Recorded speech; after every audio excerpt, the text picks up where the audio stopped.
कलयुग पूरे हमारे भारत में या पूरे विश्व में व्याप्त नहीं है, केवल 5 जगह पर है।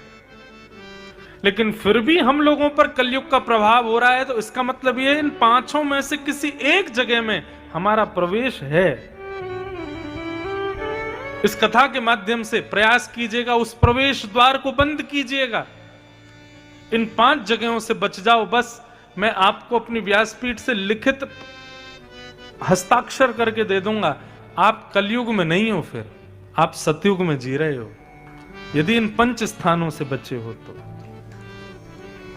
और कौन कौन से 5 स्थान हैं? द्यूतम पानम स्त्रियः सूना यत्रा धर्मश्चतुर्विध। द्यूतम पानम स्त्रियः सूना, पहले 4 स्थान दिए, लेकिन कलयुग बोला मेरा परिवार बड़ा है, 1 स्थान और दे दीजिए। तो पुनश्च याचमानाय जात रूप मदात प्रभु। दोबारा याचना करने पर कलयुग को 5वां स्थान दिया गया। तो ये 5 स्थान कौन कौन से हुए? पहला हुआ द्यूतम, द्यूतम यानी कि जुआ। पानम, पानम यानी कि जिह्वा पर असद वस्तु को ग्रहण करना। तीसरा हुआ पर स्त्री पर पुरुष संग। चौथा हुआ सूना यानी कि हिंसा। और 5वां स्थान हुआ बिना मेहनत और अनीति से कमाया गया धन। ये 5 स्थान में कलयुग निवास करता है। अब बहुत ध्यान से सुनिएगा। पहला स्थान क्या है? द्यूतम, द्यूतम यानी कि जुआ। जुआ का मतलब केवल वही नहीं सट्टा लगाना, खेल में करना। जुआ का मतलब सीधी बात, जुआ किसे कहते हैं? लक्ष्मी को दांव पर लगाना। लक्ष्मी को दांव पर लगाना ही जुआ है। पूरे भारत में इलेक्शन हुए, कौन जीतेगा, कौन सी पार्टी जीतेगी, और लग गई दोनों में शर्त लगी 500 की, ये जीतेगी। यही जुआ है। जहां पर आप धन की गरिमा को, लक्ष्मी की गरिमा को बाजी पर लगा देते हो, वही जुआ बन जाता है। इसलिए पहला कलयुग का निवास कहां है? जुआ। कलयुग का दूसरा निवास है पानम।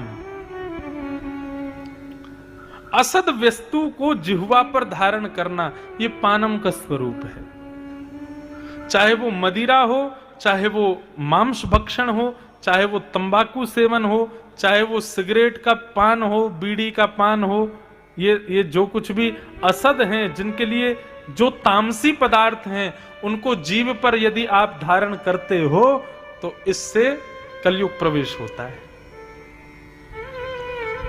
बंधुओं देखो, ये देह क्या है? देह देवालय है। हमारा शरीर एक देवालय है। जैसे मंदिर होता है ना, ऐसे मंदिर तो एक जगह स्थिर होता है। हम सब चलते फिरते मंदिर हैं, और हम सबके हृदय कुंज में ठाकुर जी विराजे हुए हैं। हम कोई भी गलत काम उस मंदिर में जाकर के नहीं करते जिसको इंसान ने बनाया। क्यों? हमारे मन में भाव होता भगवान बैठे हैं, यहां कुछ गलत नहीं करना है। कोई मदिरा पी के मंदिर नहीं जाता, कोई मांस भक्षण करके मंदिर नहीं जाता, कोई मंदिर में जाके सिगरेट नहीं पीता, कोई मंदिर में जाके कोई भी गलत काम नहीं करता। और यदि कोई गलत काम करता हुआ मंदिर में पकड़ा जाता है तो उसको समाज बहिष्कृत कर देता है। क्यों? वो पाप नहीं, महापाप माना जाता है। हम लोग इतना ध्यान रखते हैं कि उस मंदिर में हमको कुछ गलत नहीं करना, लेकिन वो तो एक इंसान ने बनाया। तुम्हारा शरीर तो भगवान ने बनाया। इस शरीर में सारे गलत काम क्यों करते हो फिर? मदिरा का सेवन, तंबाकू का सेवन, भक्ष मांस मदिरा आदि, इन सब का सेवन जिह्वा से कभी नहीं करना चाहिए।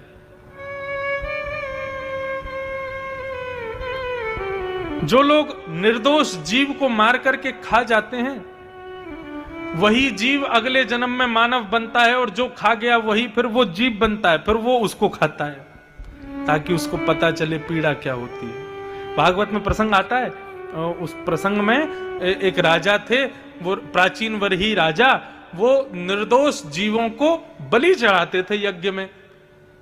एक दिन उस राजा ने आकाश की ओर देखा तो जितने जानवरों की उसने बलि चढ़ाई थी, वो सब जानवर आकाश में उसका इंतजार कर रहे थे। नारद जी से उसने पूछा, ये क्या हो रहा है? बोले, सब तेरा इंतजार कर रहे हैं, तू कब मरेगा? क्यों? बोले, जितनी पीड़ा तूने इनको मार करके दी है, उतनी ही उससे दुगनी पीड़ा ये तुझको देंगे जब तू मर जाएगा। मृत्यु के बाद में मानव की देखो देह तो यहीं जल गया। एक व्यक्ति ने मुझसे बड़ा अच्छा प्रश्न किया। देखो, प्रश्न ऐसा होना चाहिए कि व्यास जी भी पढ़ने पर मजबूर हो जाएं। एक व्यक्ति ने मुझसे प्रश्न किया, बोले, महाराज जी एक बात बताओ, आप कहते हैं कि कर्म फल नरक या स्वर्ग में जाकर के भोगना पड़ता है। अच्छा करोगे तो स्वर्ग जाओगे, बुरा करोगे तो नरक जाओगे। नरक में बहुत यातनाएं भोगनी पड़ती हैं, स्वर्ग में सारे सुख भोगने पड़ते हैं। लेकिन ये यातनाएं भोगना, सुख भोगना, ये तो शरीर का कर्म है, और शरीर तो यहीं जल जाता है। और आत्मा के लिए गीता में पूरा अध्याय भगवान कहते हैं, नैनम छिंदंती शस्त्राणि नैनम दहति पावक, उसको आग जलाती नहीं है, उसको शस्त्र काट नहीं सकता, उसको पानी भिगो नहीं सकता। तो आत्मा को तो कोई पीड़ा होती नहीं, कोई जलाता नहीं, कोई सुखाता नहीं, कोई गीला करता नहीं। मरने के बाद ये स्वर्ग नरक जाता कौन है? क्योंकि यदि आप कहो कि आत्मा जाती है, तो आत्मा को तो कोई कष्ट होता नहीं, कोई भोग भोगती नहीं। और यदि शरीर भोगता है तो शरीर को तो परिवार वाले यहीं जला देते हैं। तो फिर ये स्वर्ग और नरक में भोग और यातनाएं भोगता कौन है? ये प्रश्न मेरे पास आया कथा में। मैंने कहा मैं कल बताऊंगा। रात में अपने गुरुजी को फोन लगाया, मैंने कहा गुरुजी मुझे इसका उत्तर दो। गुरुजी ने इतना सुंदर उत्तर दिया, गीता के श्लोक से दिया। तो उन्होंने इतना सुंदर भाव बताया, बोले देखो, मृत्यु के बाद शरीर तो यही नष्ट होता है, तो जो आत्मा होती है ना, वो आत्मा को कटघरे में खड़ा किया जाता है, और कटघरे में खड़ा करके उसके संपूर्ण जीवन में उसने क्या क्या किया, वो सार सबकी लिस्ट बनाई जाती है। इसने कितना अच्छा किया, कितना बुरा किया, उन सबके अनुरूप फिर उसको सजा सुनाई जाती है। यदि इसने बुरा किया तो उसको नरक जाना पड़ेगा, तो नरक जाने के लिए उसको एक दूसरा देह दिया जाता है, जिसको कहते हैं यातना देह। एक शरीर दिया जाएगा, यातना देह। ये इतने अच्छे इंजीनियरों ने बनाया है यातना देह। इसकी खासियत क्या है? इसके ऊपर से ट्रक निकाल दो, ये कुचल तो पूरा जाएगा लेकिन मरेगा नहीं। इसको जलती हुई तेल की कढ़ाई में डाल दो, पकौड़ी की तरह फूल जाएगा लेकिन मरेगा नहीं। तलवार से बीच से काट दो, दर्द पूरा देगा लेकिन मरेगा नहीं। ये देह प्राप्त होता है नरक जाने वालों को। मतलब उनके ऊपर सारे इतने कष्ट के भाव रखे जाएंगे जो एक मरने वाले व्यक्ति को दिए जाते हैं, लेकिन बस एक ही चीज होगी, कष्ट पूरा होगा, मरोगे नहीं। नरक की भावना जब बताई जाती है भागवत में, तो वहां कहते हैं नरक जाने वाले लोग यमराज के चरणों में जाते हैं, बोले हमको मार दो, हमको जान से मार दो, लेकिन हमको पीड़ा मत दो। यमराज कहता ना बेटा, मरोगे नहीं तुम, अब तो तुम पीड़ा भोगो, जो जो तुमने किया सब भोगो, ले जाओ इसको तेल की कढ़ाई में उबाल दो। खूब पीड़ा मिलती है। और वही व्यक्ति जब अपने पापों को भोग लेता है, तो उसके बचे हुए सुखों को भोगने के लिए उसको स्वर्ग भेजा जाता है। तो स्वर्ग जाते समय फिर उसको दूसरा देह मिलता है, उसको कहते हैं भोग देह। वो भोग देह कैसा होता है? कितना भी खा ले, कितना भी खा ले, जब तक उसका मन नहीं भरेगा तब तक उसका पेट भी नहीं भरेगा। कितना भी खा ले, मोटा होगा नहीं। कितना भी कीचड़ में कूद जाए, कितना भी 10 दिन तक ना नहावे, उसके अंग से कभी दुर्गंध आएगी नहीं। उसके चेहरे पे कभी झुर्रियां नहीं पड़ेंगी, दाढ़ी मूंछ कभी आएगी नहीं, सदा उसकी जुल्फियां लहराती रहेंगी, सुंदर बना रहेगा। ये यातना भोग देह है। ये देह प्राप्त होते हैं स्वर्ग नरक जाने वालों को।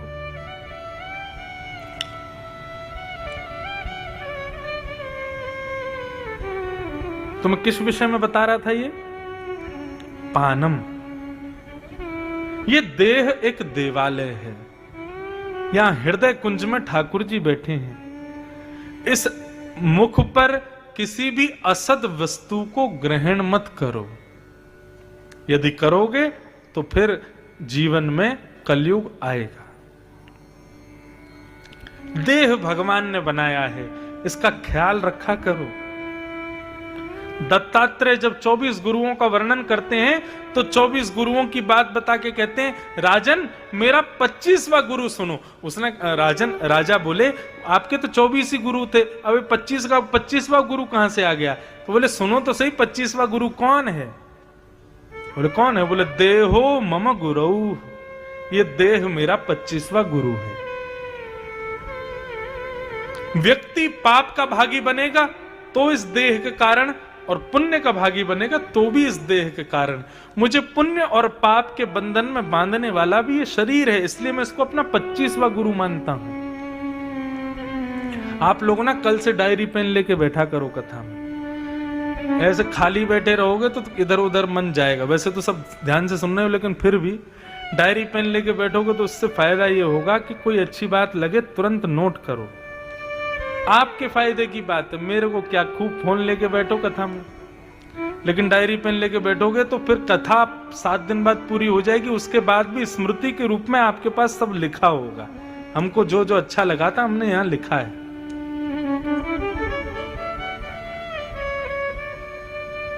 तो पहला कलयुग का निवास क्या है? जुआ। दूसरा कलयुग का निवास है तामसी पदार्थों का सेवन। तीसरा कलयुग का निवास है पर स्त्री पर पुरुष संग। विवाह के पश्चात अन्यत्र किसी कन्या पर, स्त्री पर या फिर किसी पुरुष पर कुदृष्टि नहीं रखनी, उसमें कलयुग का निवास है। चौथा कलयुग का निवास किसमें है? सूना, यानी कि हिंसा। हिंसा का मतलब क्या होता है? आपके किसी बर्ताव से पूरा माहौल खराब हो जाए, उसी को हिंसा कहते हैं। आतंकवादी, गुंडा, डकैत, दुनिया भर के दूषित कर्म। अब जैसे कल वो बालक शिवाय का जन्मदिन मनाया गया रात्रि में, मैं भी आया था, कितना अच्छा। हम लोग आजकल दुनिया के लोग जन्मदिन कैसे मनाते हैं? आतंकवादियों के जितने लक्षण हैं, आतंकवादियों का लक्षण क्या है? विस्फोट करना, आवाज करना। आतंकवादियों का दूसरा लक्षण क्या? अशांति फैलाना। आतंकवादियों का तीसरा लक्षण क्या है? मारकाट करना। अब उतनी बड़ी पैमाने में नहीं, लेकिन छोटे पैमाने में यही काम करते हैं जन्मदिन पर लोग। गुब्बारे फोड़ेंगे, विस्फोट करेंगे, अशांति करेंगे, डीजे बजाएंगे, ऐसा गाना चलाएंगे महाराज कि पूरा मोहल्ला कान पे हाथ रख के बैठ जाए। आजकल तो ऐसे ऐसे डीजे आ गए हैं वो हृदय हिला देते हैं? हाँ, कईयों को तो अटैक आ जाता है, ऐसा ऐसा संगीत बजाते हैं और काट पीट करेंगे। और फिर आतंकवादी का स्वभाव क्या होता है? दूसरों के जीवन में अंधेरा कर देना, अशांति कर देना। अब चलो वो केक वेक काटना तो एक नॉर्मल बात हो गई है, वो तो जितना, वैसे हमारे शास्त्र में तो आज्ञा नहीं है, लेकिन ये अगरबत्ती बुझाना ये तो गलत है। हम जन्मदिन के दिन बच्चे से कहते हैं बुझा दे, अंधेरा कर ले अपने जीवन में। कहां हम लोग दीपावली पर दीपक जलाने वाले लोग अपने बच्चे से अगरबत्ती, वो क्या बोलते हैं उसको, मोमबत्ती बुझवा देते हैं। ये जन्मदिन का स्वरूप नहीं। जन्मदिन का स्वरूप क्या था? कल आके देखते देवास में उस बालक का जन्मदिन जैसे मना था, वो स्वरूप होता है एक जन्मोत्सव का। वो एक स्वभाव होता है। सोना यानी कि हिंसा का स्वरूप नहीं होना चाहिए, हिंसा का स्वभाव नहीं होना चाहिए। और इसमें भी यही बात लगती है, मनसा वाचा कर्मणा, तीनों प्रकार से नहीं होना चाहिए। कई लोग कर्मणा हिंसा तो करते हैं, जैसा कि मैंने अभी बताया लेकिन कई लोग मानसिक हिंसा करते हैं, और मानसिक हिंसा करने वाला कर्मणा हिंसा करने वाले से ज्यादा पापी माना जाता है।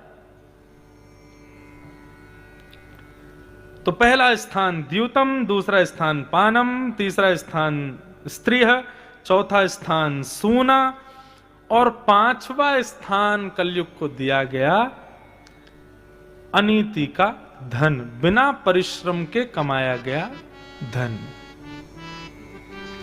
आजकल हम लोगों की बहुत रति हो गई है, हमको मेहनत ना करना पड़े, श्रम ना करना पड़े और हमारी कमाई होती रहे।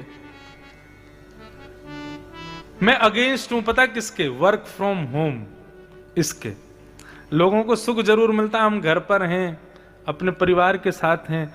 अब कोविड काल जब चरम पर आ जाए तब तो होना ही चाहिए, लेकिन जब कोविड खत्म हो जाता उसके बाद भी हम लोग कितने, अब मैं तो नहीं करता, अब मैं तो वर्क फ्रॉम होम नहीं करता, मैं तो आपके नगर में ही आके कथा सुनाऊंगा।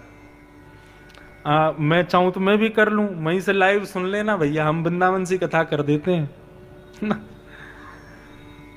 कर्तव्यनिष्ठ बनो, सुबह जल्दी उठना, स्नान करके सेवा करके अपने कर्म के लिए घर से निकलना, यह एक सत्कर्म का प्रतीक है। ग्रह का त्याग किए बगैर कर्म करना वो श्रेयस्कर नहीं होता। आजकल अभी कोविड के बाद में लोगों की बुद्धि ना बड़ी विचलित देखी है मैंने। क्यों? क्योंकि पैसा तो कमाया लेकिन घर से कमाया, इसलिए विचलित हो गई। वो अनीति का धन है। अनीति क्या है? कर्म के प्रति पूर्ण तत्परता ना रखना। कोई ऐसी व्यवस्था नहीं बन पाई, कोई जरूरत के कारण आप नहीं कर पाए, कोई बहुत इमरजेंसी की वजह से घर से करना पड़े, वो ठीक है, लेकिन बेवजह हमको नहाना ना पड़ जाए, जल्दी हमको जल्दी ऑफिस जाना ना पड़ जाए, कुछ कर्तव्यनिष्ठ ना बनना पड़ जाए, इसके लिए बचने के लिए लोग चोरी करके वर्क फ्रॉम होम करते हैं। वह भी एक अपने कर्म के प्रति निष्ठा ना निभाना, और उससे कमाया गया धन बुद्धि खराब करेगा।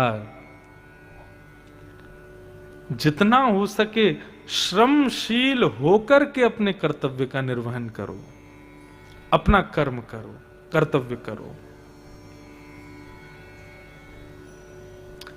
यदि इन पंच द्यूतम पानम स्त्रीह सूना और अनीति के धन में यदि कोई व्यक्ति चूकता है, कलयुग फिर उसको छोड़ता नहीं, उस पर अपना प्रभाव, कलयुग के सिम्टम्स फिर दिखाई देने लगते हैं उसके अंदर। इसलिए इन पंच स्थानों से बचो। पुनः याद कर लो, द्यूतम जुआ में, जुआ का अर्थ क्या है? लक्ष्मी को दाव पर लगाना। किसी की पत्नी के दाव पर लगाओगे, उसका पति तुमको जीवित नहीं छोड़ेगा।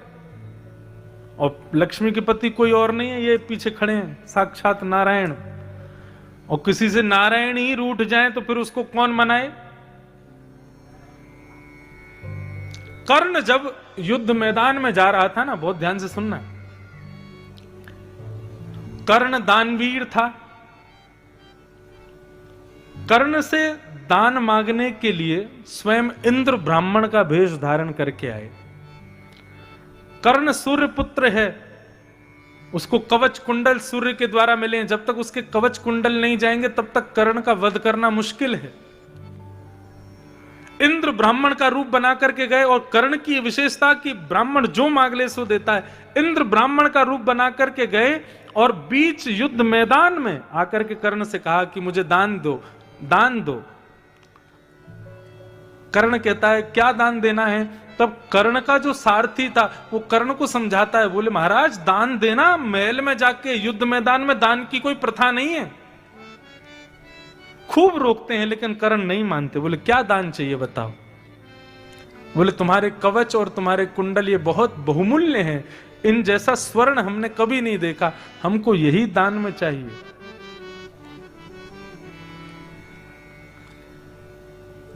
कर्ण का सारथी बार बार रोकता है, बोले भगवान आपको ये क्रिया नहीं करनी है। तब कर्ण एक बात कहते हैं महाभारत में, बहुत ध्यान से सुनना। कर्ण धीरे से बोलते हैं, बोले तुमको क्या लगता है, मुझे नहीं पता कि ये ब्राह्मण नहीं है, ये साक्षात इंद्र है। मुझे नहीं पता क्या कि कवच कुंडल देने से मेरी पराजय होगी, मुझे पता है। और तभी अपने सारथी के कंधे पे हाथ रखते हुए कर्ण सामने अर्जुन के रथ की ओर दिखाते हैं और कहते हैं वो रथ पर कौन बैठा है? बोले अर्जुन। उसके सारथी कौन है? बोले कृष्ण। बोले कृष्ण कौन है पता है तुम्हें? परमात्मा। और सारथी परमात्मा जिससे नाराज हो वो कितना भी प्रयास कर ले वो बच नहीं सकता। मैं कितना भी जानूं कि किन किन रास्तों पर जाने से मैं बच सकता हूं, लेकिन क्या करूं, क्योंकि मुझसे देव नाराज है, मुझसे नारायण नाराज है, मैं कैसे बचूंगा? मैं कितने भी प्रयास कर लूं तब भी मृत्यु तो मेरी होनी है। तो क्यों ना मैं अपने कर्तव्य यानी कि दान वीरता को निभाते हुए अपने प्राणों का परित्याग करूं। और जानते हुए भी कि ये इंद्र है परंतु ब्राह्मण के वेश में है, तो वेश का सम्मान करने के लिए कर्ण ने अपने कुंडल और कवच उतार के दे दिए। महाभारत में 3 का हैं, ऐसे का दोबारा हुए नहीं। पहले कर्ण, दूसरी कुंती और तीसरे कृष्ण। ये 3 का अद्भुत हैं महाभारत के। प्रत्येक व्यक्ति ने यदि अपने जीवन में 5 बार अग्नि आती है जीवन में, अग्नि मतलब ऐसी परिस्थिति आएगी कि या तो तुम मर ही जाओगे और सारी हार खोर बैठोगे कि अब कुछ नहीं कर सकता मैं, ऐसी स्थिति 5 बार आएगी ही आएगी जीवन में। इन 5 अग्नियों को यदि किसी ने ताप लिया, ठाकुर जी उसको स्वीकार करते हैं। आप कभी कुंभ के मेले में सिंहस्थ लगा था ना यहाँ उज्जैन में, कुंभ में कभी जाओगे तो आप देखोगे संत महात्मा अपने चारों तरफ वो अग्नि लगा के और फिर बीच में आसन करते हैं, उसको पंचाग्नि तापना कहते हैं। सन्यासी उस अग्नि को कंडे में जला करके तापते हैं, लेकिन गृहस्थी के जीवन में तो परिस्थिति के रूप में पंचाग्नि आती हैं। सबके जीवन में अलग अलग आती हैं, आएंगी जरूर। और ये पंचाग्नि ही हमारी 5 परीक्षाएं हैं। कर्ण के ऊपर एक किताब एक लेखक ने लिखी है, उस किताब में कर्ण ने जो पंचाग्नियों को तापा है उन सबको लिखा गया है। उस बालक ने जन्म लेते ही पहली अग्नि को तापा, क्या कि मां ने उसका परित्याग कर दिया। अद्भुत है कर्ण का प्रसंग। तो कहने का अभिप्राय केवल इतना है कि देव नाराज हो जाए यदि, उस व्यक्ति को कौन बचा सकता है। इसलिए लक्ष्मी को कभी भी दांव पर मत लगाना, क्योंकि लक्ष्मी दांव पर लगेगी तो देव नाराज होंगे। और एक बात और कहूं, लक्ष्मी दांव पर लगाने का मतलब केवल लक्ष्मी को सट्टे में प्रयोग करना, लक्ष्मी को सत्ता में शर्त में प्रयोग करना आदि नहीं है।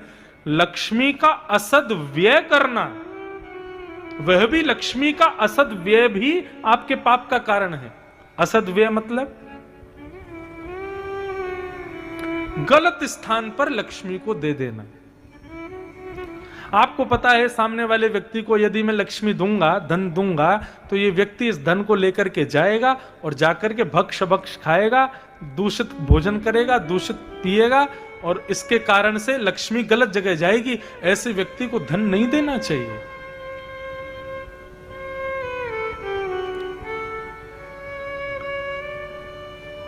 इस प्रकार ये 5 स्थान कलयुग के निवास के कारण बताए और बताया गया कि इन 5 स्थानों से बचो। परंतु राजा परीक्षित स्वयं भटक गए और अपने आश्रम में आकर के, अपने राजभवन में आकर के अपने ही पिता के द्वारा मारे गए, भीम के द्वारा मारे गए जरासंध के मुकुट को उन्होंने सिर पर धारण कर लिया। असद वस्तु में कलयुग का निवास है, असद धन में कलयुग का निवास है। जैसे ही मुकुट धारण किया, कलयुग प्रविष्ट हो गया परीक्षित के मस्तिष्क में। और बंधु, कलयुग जब जीवन में आता है ना, तो आपसे वो क्रिया करवाएगा जो आपने कभी सोची भी ना हो, जो आपने कभी विचार भी ना की हो। ऐसी क्रियाएं कलयुग करवाता है। राजा परीक्षित के यहां पर हिंसा करना, मारपीट करना, ये सब मना था, लेकिन आज राजा परीक्षित स्वयं हिंसा करने निकल गए। वन में जाकर के आखेट करने लगे, हिंसा करने लगे। किसी जानवर को मार तो नहीं पाए, लेकिन प्यास से व्याकुल परीक्षित ने एक आश्रम देखा। आश्रम में जाकर के देखा तो एक संत समाधि में बैठे थे। उस समाधि का नाम था त्रातक समाधि। त्रातक समाधि में देह विद्यमान होता है, जीवित होता है, लेकिन सांस नहीं चलती, धड़कन नहीं चलती। व्यक्ति जीवित है, लेकिन वो अपने देह से वहां है। उसकी आत्मा, उसकी मनोवृत्ति वो कहीं और जा चुकी है। हमारे वृंदावन में आज भी ऐसे कई संत मिलेंगे आपको। इसी त्रातक समाधि को हमारी वृंदावन की भाषा में कहते हैं मानसी सेवा। कौन सी सेवा? मानसी सेवा। मानसी सेवा का तात्पर्य है कि देह व्यवस्थित है, देह उपस्थित है, लेकिन चित्त कहां है ये नहीं पता। ऐसे आज भी हमारे वृंदावन में कई संत हैं। एक महाराज जी हैं, वो उनका नियम है, वो मानसी सेवा में जाते हैं तो मानसी सेवा का भाव ये रहता है, अपने मनस्थ में ठाकुर जी की कुंज प्रकट करके, ठाकुर जी का भाव रख के, ठाकुर जी लीला कर रहे हैं, उस लीला में एक कैरेक्टर तुम भी हो, ऐसा विचार करके उस लीला का अनुभव करना, ये मानसी सेवा होती है। हमारे वृंदावन में कई संत हैं इस प्रकार की सेवा में रहते हैं। आप विश्वास नहीं करेंगे, ऐसी जनवरी दिसंबर की ठंड में भी कई संत मानसी सेवा में उष्ण काल का विचार कर लेते होंगे। मतलब जेठ के महीने में ठाकुर जी लीला कर रहे हैं और उनको पसीना आ जाता है बैठे बैठे। मैंने दर्शन किया है कितने संतों का। तो इसको त्रातक समाधि कहते हैं, मानसी सेवा कहते हैं। त्रातक समाधि में बैठे थे, तभी राजा परीक्षित वहां पहुंच गए और पहुंच करके उन्होंने कहा, महाराज, चक्रवर्ती सम्राट राजा परीक्षित आपके द्वार पर खड़ा है, प्यासा है, जल की याचना करता है। लेकिन वो तो त्रातक समाधि में बैठे थे, उनको सुनाई थोड़ी दे रहा था। राजा की बात को नहीं सुना, अनसुना कर दिया, तो राजा को लगा कि ये पाखंडी महात्मा जल ना पिलाना पड़ जाए उसके लिए समाधि लगा रहा है। कलयुग का दूसरा प्रभाव बंधु, बहुत ध्यान से सुनना। कलयुग का दूसरा प्रभाव यह है कि कलयुग के प्रभाव से तिलक लगाने वाले, शिखा रखने वाले, धोती पहनने वाले, भगवत आश्रित गुणों में रहने वाले लोग पाखंडी दिखाई देते हैं। यह कलयुग का प्रभाव है। कलयुग के प्रभाव से भगवत भक्तों में भी असद गुण का दर्शन होने लगता है, उनमें भी दूषित भाव आने लगता है। संत महात्माओं का उपहास करने की इच्छा हृदय में प्रकट हो जाती है। यह कलयुग का प्रभाव है।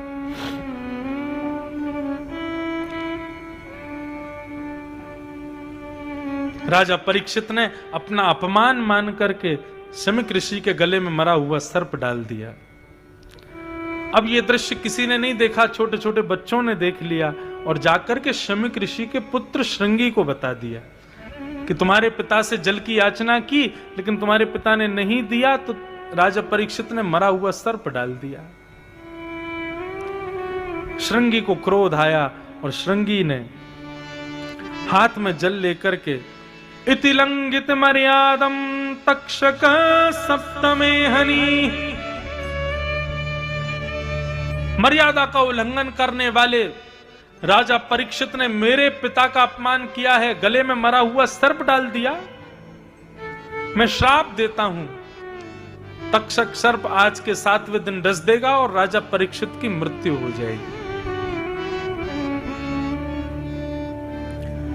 श्रृंगी ने आकर के अपने पिता के गले से मरा हुआ सर्प हटाया। थोड़ी देर बाद जब शमीक ऋषि की समाधि टूटी तो पुत्र रो रहा था। श्रृंगी से पूछा, बेटा रोते क्यों हो? तो बोले, पिताजी आपके गले में मरा हुआ सर्प डाल दिया राजा परीक्षित ने। बोले कोई बात नहीं, इसमें रोने की क्या बात है। संत का स्वभाव कैसा होता है, साधु का स्वभाव कैसा होता है, कोई माला पहनावे, कोई दक्षिणा देवे तो ही उस पर कृपा करना, यह साधु का स्वभाव नहीं है।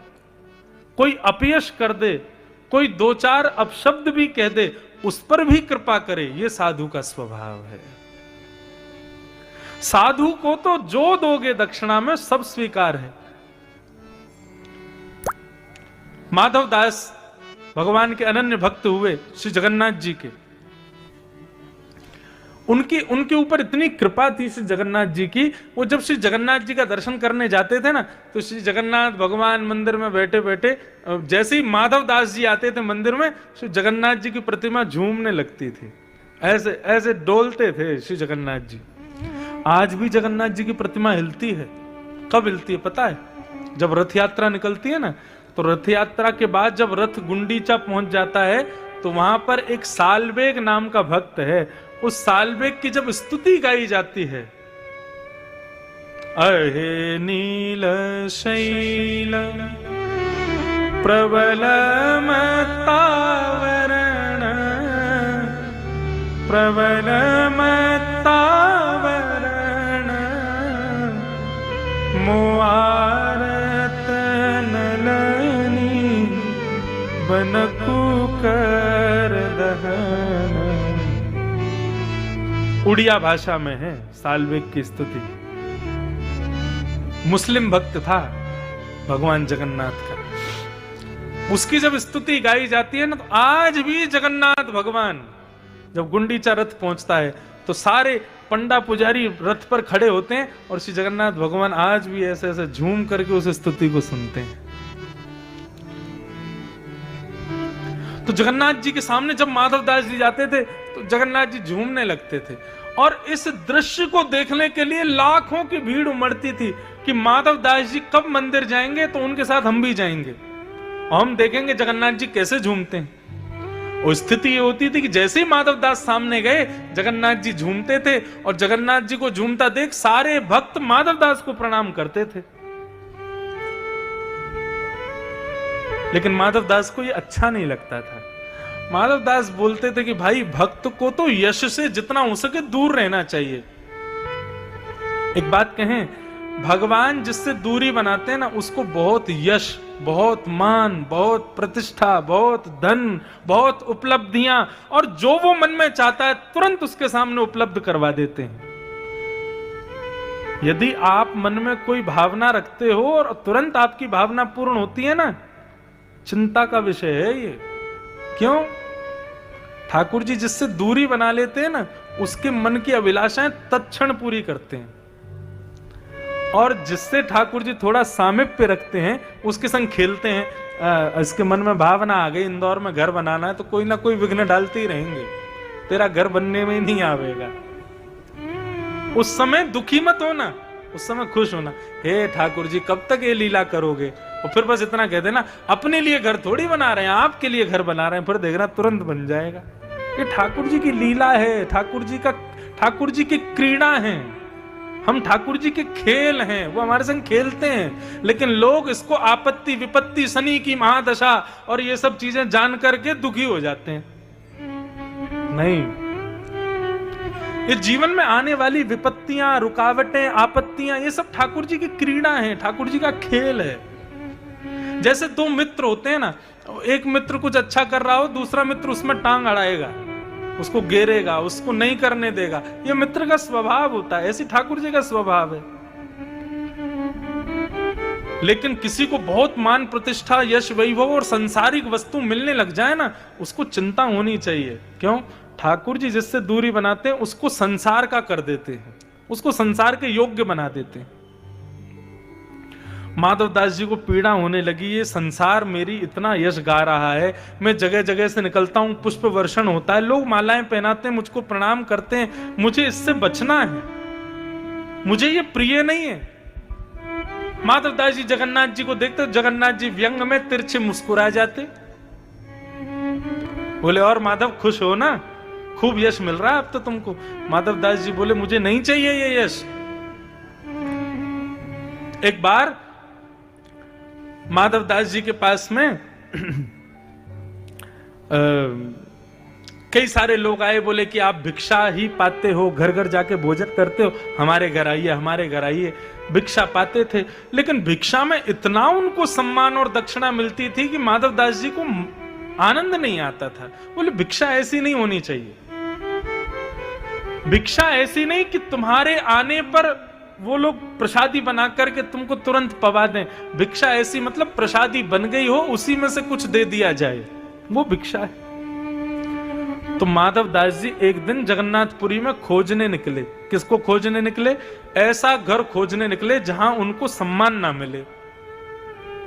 सोचो, विचार करो, हम सब यही सोचते रहते हैं हमारा सम्मान कहां होगा, हमको सम्मान कहां मिलेगा। माधवदास जी खोजने निकले कि मेरा जहां अपमान हो ऐसा कोई मैं स्थान ढूंढूं। तभी माधवदास जी एक गली में देखते हैं एक मैया, वो सबसे चिड़ी बैठी है। बच्चों को देखती है तो सुनाने लगती है, बड़ों को देखती है पत्थर फेंक के मारती है, सबसे लड़ रही है, अड़ोसी पड़ोसी सबसे उसकी लड़ाई हो रही है। माधवदास जी बोले बस मिल गया, ये मैया मेरे लिए सबसे बढ़िया है, इसी के यहां जाऊंगा भोजन करने। मैया के यहां पहुंच गए, नाक चढ़ी हुई, आंख चढ़ी हुई, उसकी चिढ़ रही थी बहुत जोर से। और माधवदास जी बोले मैया जय जगन्नाथ, जय जगन्नाथ। क्या है, कहां से आए हो, कौन हो? बोले अरे मैं माधवदास हूं, भिक्षा मांगता हूं, घर घर जाके पाता हूं, आप कुछ भिक्षा पवाओ। मैया बोली इतने मेरे अभी अभी इतना कलेश चल रहा है घर में, और ऊपर से तुम और आ गए हो भिक्षा मांगने के लिए, बैठो खवाऊंगी, अब आए हो तो खाली पेट तो जाने नहीं दूंगी। माधवदास जी को इतना सुख मिल रहा था, बोले बस ये बढ़िया। ऐसा क्यों पता है? जब हमें बहुत सम्मान मिलता है ना, तो उस सम्मान के कारण हमारा पुण्य खत्म होता है। और जब हमसे कोई सीधे मुंह बात नहीं करता, हमको गाली देता है या उल्टा सीधा हमसे बोलता है, उससे हमारा पाप खत्म होता है। इसलिए ज्यादा सम्मान के और सुंदर शब्द सुनने में रुचि नहीं होनी चाहिए। कोई दो शब्द यदि अपमान के गए तो उसमें प्रसन्न होना चाहिए। बोले क्यों? मेरे पाप धो रहा है। तो माधवदास जी बड़े प्रसन्न हो रहे थे, बोले ये मैया बढ़िया मिल गई है, ऐसी चिड़ोकली मैया मिली, ऐसा चिड़ोकला यजमान मिल गया, मेरे सारे पाप खत्म हो जाएंगे। माधवदास जी ने प्रेम से प्रसादी पाई और प्रसादी पाके वहां से चले गए। अब दूसरे दिन माधवदास जी फिर उसी के यहां पहुंच गए। मैया बोली आज क्या है? बोले भिक्षा पाने आए। बोले कल पवाई तो थी। बोले एक दिन में पेट भरता है क्या, रोज रोज भोजन चाहिए, लाओ पवाओ। मैया ने फिर पवा दिया। तीसरे दिन माधवदास जी फिर पहुंच गए। अब तो वो इतनी चिढ़ गई, उसने कहा संत है, भक्त है, अब इससे क्या कहूंगी मैं। तो उसने क्या किया, सब्जियों का रूप बिगाड़ दिया, किसी में नमक ज्यादा डाल दिया, किसी में मिर्च ज्यादा डाल दी, किसी में नींबू निचोड़ दिया। बोले कि इनको स्वाद कम आएगा, कल से अपने आप आना बंद कर देंगे। माधवदास जी जैसे पाने बैठे, मैया ने पूछा बाबा भोजन कैसा है? बोले मैया आज तो और दिन से भी ज्यादा स्वादिष्ट है। माधवदास जी समझ गए थे ये जबरदस्ती नमक डाल के लाई है ताकि कल से मैं इसके यहां नहीं आऊं, लेकिन मैं भी हटीला हूं, मैं यहीं आऊंगा। 5वें 6वें दिन जैसे ही माधवदास जी पहुंचे, मैया एक तो इतना सबसे लड़ती थी, चिड़ी रहती थी, ऊपर से माधवदास जी का चेहरा देखते ही उसको और चिढ़ होती थी। ये फिर से आ गया भोजन करने। तो जैसे ही 5वें 6वें दिन वो पहुंचे, मैया को इतनी जोर से गुस्सा आया। माधवदास जी आके बोले मैया भिक्षाम देही। तो मैया ने वो पोंछा लगा रही थी, गोबर का चौका लगा रही थी, उसी पोंछा को फेंक के मारा। माधवदास जी बोले लो भिक्षा, रखो भिक्षा। अब भिक्षा में तो जो मिले सब स्वीकार करना पड़ता है, लेकिन माधवदास जी का नियम था जब भिक्षा पाते थे तो भिक्षा को पहले जगन्नाथ जी को निवेदित करते थे, नेत्र बंद करके, हे जगन्नाथ स्वीकार करो। जब जगन्नाथ जी भोग लगाते तब वो पाते थे। अब पोंछा मिला है भिक्षा में, ये जगन्नाथ जी को कैसे दूं मैं? माधवदास जी बड़ी सोच में पड़ गए। बोले आज तो पोंछा मिला है भिक्षा में। माधवदास जी ने अपनी बुद्धि लगाई और जाकर के पोंछा को बढ़िया समुद्र के जल से धोया, धोकर के धूप में उसको सिखाया और सुखा करके पूरे पोंछे के रोयों को अलग अलग करके एक सुंदर दिया बनाया, उसमें घी डाल के अग्नि प्रज्वलित करके श्री जगन्नाथ जी की आरती उतारते हुए जगन्नाथ जी को निवेदित कर दिया। भक्त का स्वभाव क्या है? केवल यश को ही स्वीकार करे, अपयश कोई कर दे तो उसके प्रति जो है गुस्सा आ जाए, ये भक्त का स्वरूप नहीं है। भक्त सब स्वीकार करता है। साधु का स्वभाव सबकी स्वीकृति में है। शमीक ऋषि अपने पुत्र को समझा रहे हैं, मेरे गले में मरा हुआ सर्प डाल दिया तो इसमें क्या बिगड़ गया बेटा? नहीं पिताजी, मुझे अच्छा नहीं लगा, इसलिए मैंने राजा परीक्षित को 7 दिन में मरने का श्राप दे दिया। शमीक ऋषि बड़े क्रोधित हुए, बोले बेटा ये तूने उचित नहीं किया। रोगी को औषधि देने की बजाय रोगी को ही खत्म कर दिया। उसको औषधि देनी चाहिए थी, गलती सुधारने का मौका देना चाहिए था, तुमने मृत्युदंड दे दिया, ये उचित नहीं किया। अपने गौरमुख शिष्य को भेज दिया, जाओ जाकर के राजा परीक्षित को बता दो 7 दिन शेष हैं। गौरमुख ने जाकर के राजा परीक्षित को बताया, आपके जीवन के 7 दिन बचे हैं। राजा परीक्षित गंगा के तट पर आए, तब वहां पर परीक्षित जी पधारे, राजा परीक्षित के यहाँ सुखदेव जी पधारे और श्री सुखदेव जी ने राजा परीक्षित को 7 दिन पर्यंत भागवत की कथा श्रवण कराई। इस प्रकार परीक्षित सुखदेव संवाद यहां से प्रारंभ होगा, जिस विषय को हम लोग कल सुनेंगे 1 बजे से। आप लोग सब समय का ध्यान रख के आना। 1 से 5 कथा का समय है, उसी समय अनुकूलता को देखते हुए हम लोग कथा का क्रम रखेंगे।